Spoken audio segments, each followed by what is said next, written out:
Good afternoon, everyone. Myself, Subarna, Senior Research Fellow at the Department of Basic Science and Humanities, Tripoli, Bhagalpur. I am pursuing PhD under the supervision of Dr. Pankaj Kumar Tiwari, Assistant Professor at the same department.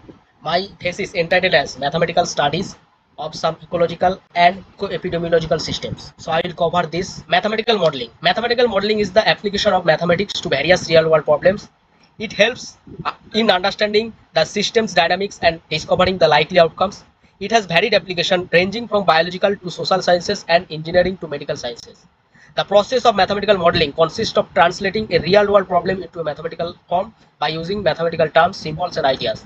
So this is our schematic diagram of mathematical modeling, how we work in our mathematical model. So first we find real-world problem and idealization and approximation based on experience and understanding of the situation. We make a real-world model, and then we by abstract symbolic representation based on mathematical experiences, we made a mathematical model, and some analysis and numerical simulations, we conclude our some results, and we compare the problem with this solution.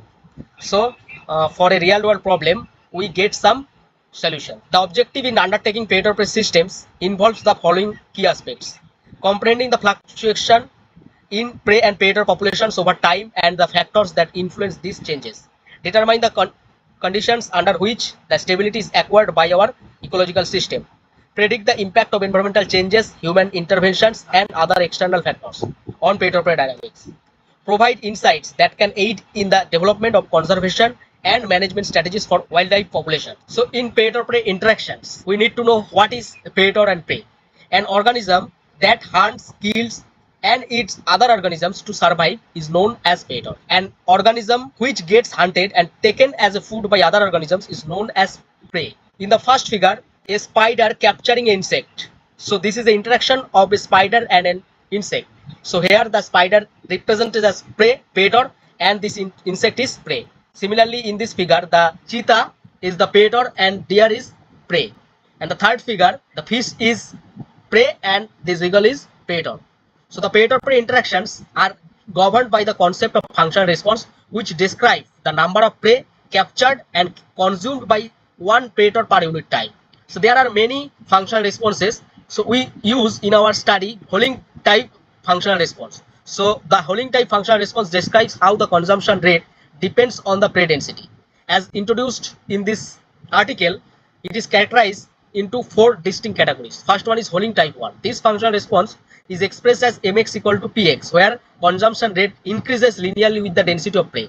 As from these functional responses, we can infer that as prey density increases, the consumption by predators is increases, which is unrealistic. Then Holding type 2 functional response is described as px divided by c plus x. So here p is represent the maximum consumption rate and the c denotes the half saturation constant. So here it has a maximum value. That means, however, the prey density, the consumption by predators has a limit.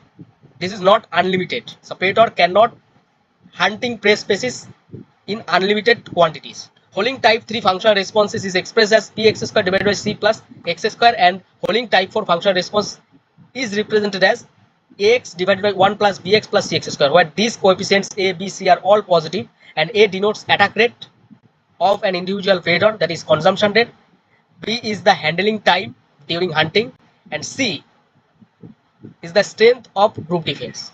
And the Crowley-Martin functional responses is given as alpha x divided by a1 plus a2x plus a3y plus a4xy, where alpha represents the rate at which the predator consume prey species, a1 represents the half saturation constant of this uptake, a2 measures the handling time, a3 is the coefficient of interference among predators, and a4 denotes the coefficients of interference among predators at the high density of prey. The interaction between prey and predator species is one of the most important factors in predator-prey systems. To understand such complex interaction, system of differential equation is very useful due to its fascinating role in modeling various real-world situations. There are mainly two different approaches to capture the impact of predators on prey population: species internal and species external ecological influence. Species internal ecological factors are generated by the species itself, for example, fear, refuge, hunting, cooperation, group defense, delay, etc. Fear. This is an effect which affect the prey population. As fear of predation, there exists a fear due to which prey population takes some actions. They can take refuge, they can produce group defense against predator, like that. And refuge is the phenomenon which is induced by fear of predators. That is, to decrease the predation pressure, prey species can take refuge to survive from predators. And hunting cooperation is a action taken by predator population to increase their predation. Group defense is acts by prey species against predator, and delay is an effect. So for any phenomenon like predator species consume prey, so it takes some times, but sometimes we consider there is no time between capturing and eating, so we can consider delay as species internal ecological factors in our proposed model. And the species external ecological factors come from environment and human activities. For example, additional foods, disease, seasonal changes, environmental fluctuation, harvesting, etc. After the pioneer work of Lotka and Volterra, predator-prey dynamics in ecological systems gained commendable attention by the researchers. Researchers have modified the predator-prey model by incorporating complex interaction among different species and various ecological factors such as fear, refuge, hunting, cooperation, harvesting, disease, alternative food, migration, delay, etc. Authors extensively investigated the local and global dynamics of the system and explored the impact of such biological factors. Moreover, predator-prey models are studied in different environments like non-autonomous, autonomous, stochastic, etc. So in our predator-prey system, there are many important terms which we have to know to discuss our study. So first of all, equilibrium point. An equilibrium point in a predator-prey system is a situation where the population sizes of both prey and predator remain constant over time. If we discuss mathematically, then if the following system describes the predator-prey interaction, then the equilibrium point x star y star is found by setting both the derivatives 0. So this is our predator-prey system. dx dt describes the prey growth and dy dt describes the predator growth, and f and g govern the growth term of prey and predator species respectively. So if we put f xy equal to 0 and g xy equal to 0, or dx dt equal to 0, dy dt equal to 0, that is this equation, if we solve this, we can find some x star y star which are called equilibrium points. So there are basically 4 type of equilibrium points in our predator-prey system. First one is trivial equilibrium point, which is nothing but the solution at 0, 0. At this point, there are neither prey nor predator in the system. In this case, the rate of which of change of prey predator is 0. Second one is prey-free equilibrium point, which is denoted as 0, y, where predator population is present but prey does not exist any, but there does not exist any prey species. Third one is predator-free equilibrium point, which is denoted as x, 0, where predator population does not exist but prey population is present. Interior and coexistence equilibrium point, which is most important equilibrium point in our study, it is denoted as x, y, where both the population are present. This is important because we study our dynamical behavior of our proposed system around this coexistence equilibrium point. So now we discuss the stability of a system, or you can say stability of an equilibrium point. So first of all, we have to consider a non-linear system which is denoted as x dot equal to f of x, where x belongs to Rn. That means this is a n-dimensional system. If we choose n equal to 2, then it becomes 2-dimensional system. So here dot represents the derivative with respect to time. The equilibrium point x bar of a system, or of this system 1, is said to be stable if for every epsilon greater than 0 there exists delta greater than 0, such that for any other solution yt of the system satisfying modulus y0 minus x bar less than delta implies modulus yt minus x bar less than epsilon for all t greater than 0. So from this definition, we can say whenever we choose a point close to the equilibrium point x bar and any solution trajectories yt converges to this equilibrium point for any time for all t greater than 0, then we say x bar is a stable equilibrium point.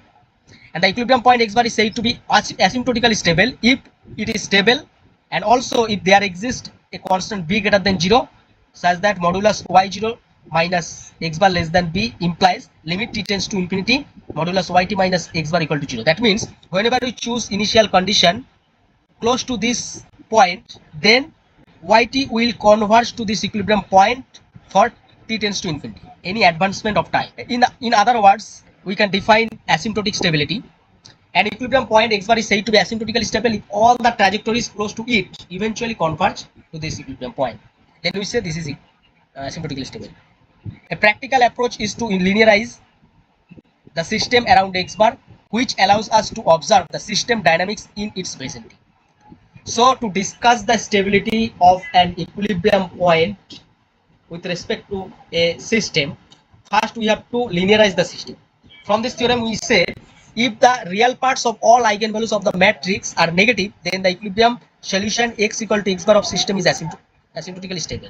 So if you are given a system and you have to linearize, and this A is the coefficient matrix of the linearized system, then if we find the eigenvalues of this linearized system or coefficient matrix A, then we discuss the stability of the equilibrium point. If all the real parts of the eigenvalue are negative, then we say the equilibrium point is asymptotically stable. And one important theorem is Lewis theorem, which discuss the necessary and sufficient condition for the negativity of real parts of all roots of a nth degree polynomial. So the necessary and sufficient condition for negativity of the real parts of all the roots of the polynomial this with real coefficients is the positivity of all the principal diagonals of the minors of the Hurwitz matrix. So this is Hurwitz matrix. So if the principal diagonals of minor of this matrix are all positive, then we say this all eigenvalue, the real part of all eigenvalue of this polynomial equation is negative, and this discloses the stability of the equilibrium point. So what is local stability? The local stability of an equilibrium point is established within a small range of parameter values.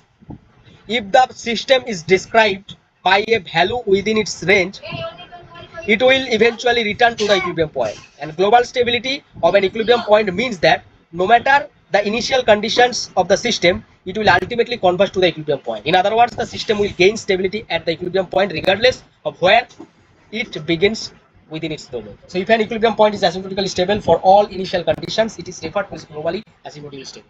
If an equilibrium point is asymptotically stable for all initial condition, it is referred to as globally asymptotically stable. So there is also a Lyapunov theorem. So let x bar be an equilibrium point of our nonlinear system, and v is a function defined on some neighborhood u of x bar such that two properties are held. One is v x bar equal to 0 and vx greater than 0 for x not equal to x bar, and the second one is v dot x less than 0 in u minus x bar. So for all x not equal to x bar, then x bar is asymptotically stable. The function v is referred as a Lyapunov function.